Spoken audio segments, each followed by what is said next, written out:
Kasi, di ba, tatandaan nyo, a happy wife is a happy life. Yun. So, ibig sabihin,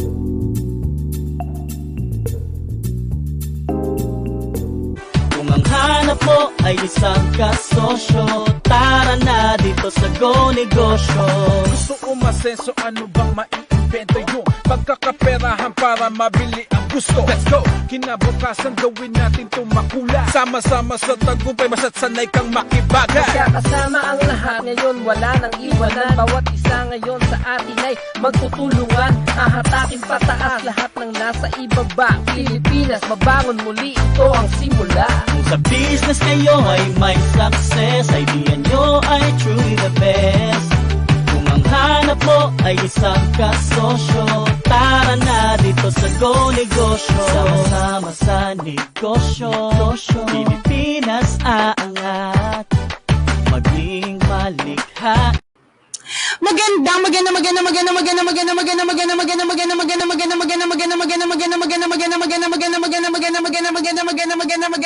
gabi, mga negosyantes, and isang bonggisious na pagpupugay sa lahat ng mga kababaihan. Happy Women's Month po!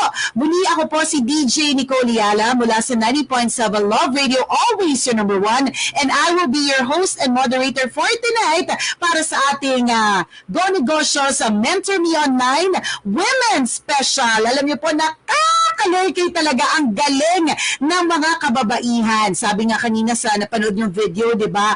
Women are the drivers in this economy. At ngayong gabing ito, meron na naman po tayong makakapiling na mga empowered women na magpapakitang gilas ng kanilang mga produkto. Kaya mamaya pakinggan po natin sila at kung ano po ang mabibigay nilang advice para sa mga maliliit din na negosyante na nakatutok ngayon. Ano nga ba itong tinatawag nating Mentor Me Online series? It started last year sa panahon ng pandemic. Naisip ng Go Negosyo na kailangan tuloy-tuloy pa rin ang pagbibigay ng tulong, tuloy-tuloy pa rin ang pagbibigay ng suporta sa mga small and micro entrepreneurs. Kaya naman, i-create itong napakagandang Mentor Me Online. And alam niyo po ba na almost 500 episodes ang na-produce last year alone?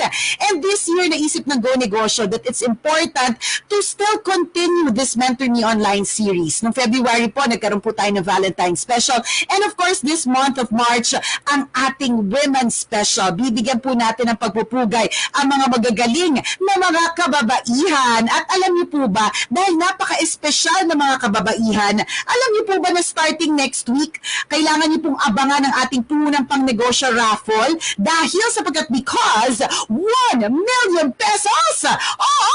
1 million pesos ang ipapamigay ng Go Negosyo mula March 15 to 16. So daily, may 10 lucky winners of 10,000 pesos each. Ganyan ka mong ginsos. Kaya kung gusto nyo pong magkaroon ng chance na manalo, all you have to do is to register lang every day sa bit.ly/puhunan Pangnegosyo 2021. Diba? Balay mo, ikaw na yung isa sa mga maswerteng makatanggap ng 10,000 pesos. O diba, daily yan starting next week. Nakaka-excite! Ay nako, gracious talaga. And again, ngayong buwan ng mga kababaihan, mahalaga po na kayo po ay tumutok kasi mas marami po talaga tayong matututunan sa mga babae. Sorry, na babae din kasi ako. So feeling ko talaga, sorry na ha, feeling ko talaga mas magaling kami. Char, joke lang, of course, pantay ang lalaki at babae. Pero ngayong buwan na ito, isang pagbubugay para sa mga kababaihan. Wag na wag mo sasabihin, babae lang ako. Ang sasabihin mo, babae ako. Diba? Kayang-kaya natin ang bongacious na multitasking. Ano kaya ang kwento ng negosyo ng ating mga kababaihan, ang ating mga women entrepreneurs for tonight? This is from Myrna's Kitchenette. Let's all welcome Rizza Aganap. Hi, Hello. Rizza. Hi. Hello. Good evening, everyone. Good evening, mga kanegosyo.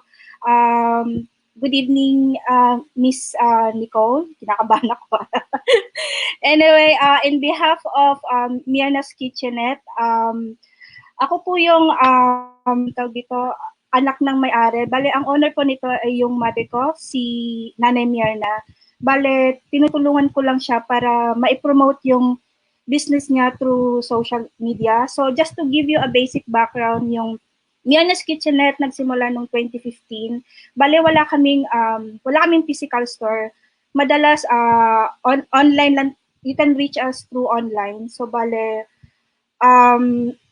nag-start to, yung parents ko, meron silang dalawang karinderya sa palengke, pero nagsara. So, humingi ng tulong yung parents ko para ibangon yung kanilang karinderya. So sabi ko, sige, tutulungan ko kayo. Pero kailangan ng may mga changes na mangyayari. So una, nahirapan sila dahil parang bago sa kanila yung ideas ko. But later on, na-adapt naman nila lalo na nung nakita nila na nag-earn sila while yung hindi sila na-stress sa mga daily payment. Tapos, nakakabahan na. So, bale yung parents ko, sila po yung nagluluto, namamalengke. Well, ako naman, on the other side, ako sa social media, tapos ako yung nakikipag-meet sa mga clients. Tapos, meron kaming, dito, bale, ito yung namin, yung pinaka-breakfast namin. So, ito yung one of the best seller namin. Ito yung longganisa. Nakikita niyo ba? Longganisa. Tapos, marami pa siyang available na menu. You can check our Facebook fan page. This is only cost 120 pesos. Meron na siyang one rice, isang ulam, tapos vegetable, tapos isang water, utensils. This is cost for only 120 pesos. Meron naman kami for lunch. Naman siya, pinaka-best seller namin is yung chicken inasal. Nakikita niyo ba? Chicken inasal.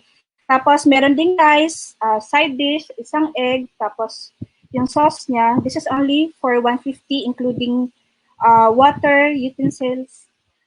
Tapos, yung pinaka-dinner namin, meron naman kaming bento box.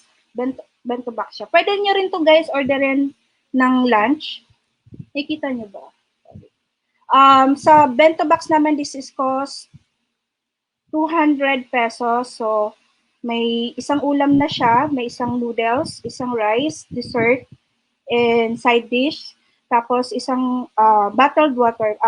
Depends pa rin yan sa needs nyo. Kung gusto nyo pang mas bongga pa yung bento box meal nyo, mapag-uusapan po yung rates. Nagbibigay din kami ng discount pag yung order is 50 plus pack meals and above. So, bali, ang pinaka-minimum order natin is 10 pieces up to 200 pack meal a day. Marami pa actually option na mapipilian. You can check our Facebook fan page. Yun lang po, Ms. DJ.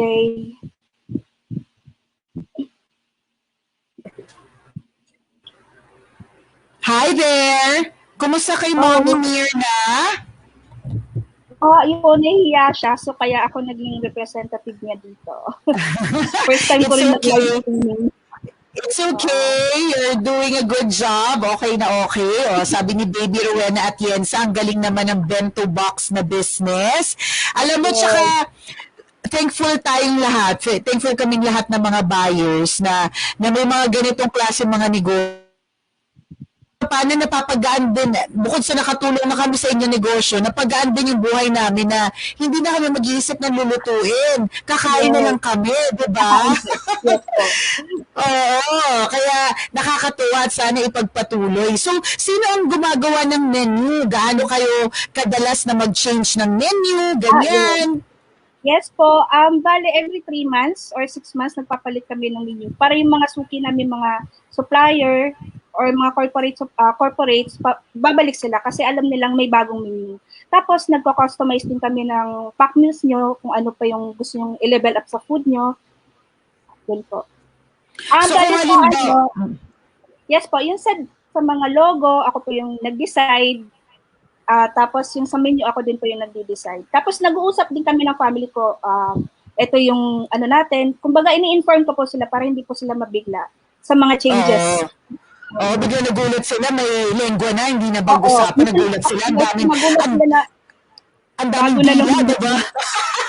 Oo, so, syempre, close coordination ang kailangan with the family Yes members. po. Kailangan.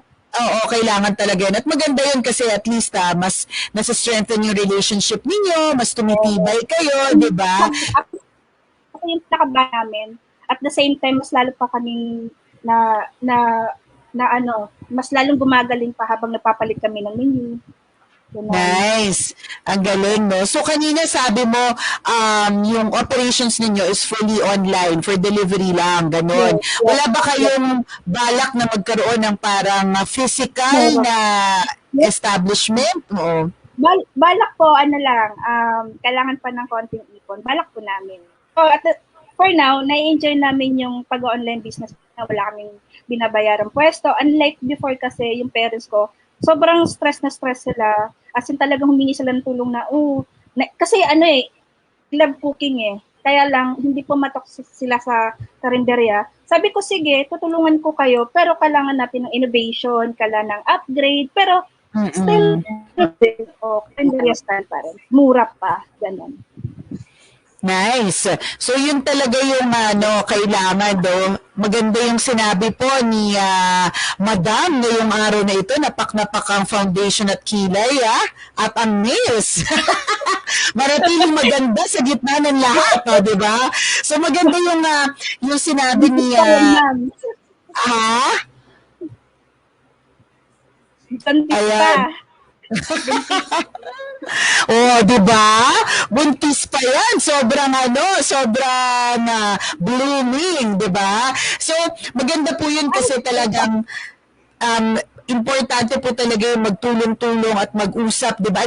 And katulad ng sinabi po ni Miss Rizza, kailangan po talaga laging closely nag-i-innovate. Always nag-i-innovate para hindi magsawa yung mga tao, para lagi pa rin sila yes, and teamwork. So yun, alam mo yun yung mga nakakatuwa dito sa ating Mentor Me Online kasi may mga natututunan yung mga tao mula sa mga negosyante, no? So yun, importante ang teamwork, importante yung lagi mag-innovate, hindi yung 10 taong ka lang gumagawa ng the same burger. Diba? Dapat, so dapat merong something to look forward to. Challenge parents ko kasi they are seniors na. Sabi ko, kaya natin to, hindi naman agad perfect sa umpisa. Don't worry, ako naman yung magka-quality test kung pasado o hindi. So, na-adapt nila slowly. And nakuha nila. Yeah. Yan. Sabi nga ni Jeza Sheena Espinosa dito sa comment section, tama, innovation. So, dapat talaga laging nag-i-innovate. So, maraming salamat sa iyo, Rizza. And again, please, invite mo yung mga viewers natin na supportan itong business nyo, business ng parents mo. Tulungan po natin ang mga seniors na kumita. Go ahead. Yes po. If on Instagram, you can search Myrnaskitchenette or mas very active po kami sa Facebook tsaka email. You can search on Facebook Myrna's Kitchenette, packmeals. Tapos, you can reach to our mobile, 0947-109-1400. Bali, yan din pinaka-Viber namin. Mas mabilis kami mag-respond sa Viber tsaka sa Facebook fanpage. Alright, thank you very much and hello sa iyong mga magulang na nandyan sa paligid, nahihiya lamang, ha? Nagtatago. Thank you, Miss Rizza. Ingat pa. Ingat. Bye-bye. Good luck. Salamat sa Myrna's Kitchenette for guesting. Ito ang ating very powerful women for tonight. Maraming salamat muli kay Atet of Four Reasons Sweets, Tricksha of the Fine Choices PH. Thank you to Kim of Zessa Baked Goods. Maraming salamat to Rizza of Myrna's Kitchenette. Thank you Raquel Reyes of Rax Baked Fresh.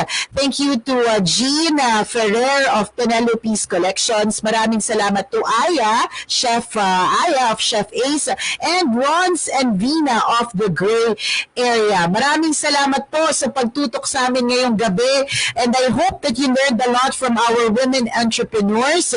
Tuloy-tuloy pa rin po ang pag-suporta po ninyo dito sa Go Negosyo kasi ang Go Negosyo, tuloy-tuloy rin po ang suporta po sa inyo para matulungan po kayo. Dahil naniniwala po ako, ang Go Negosyo na ang pagsulong ay pinagtutulong-tulungan. Sama-sama, walang maiiwan, Pilipinas angat lahat. Muli ako po si DJ Nicole Yala para sa Mentor Me Online Women's Special.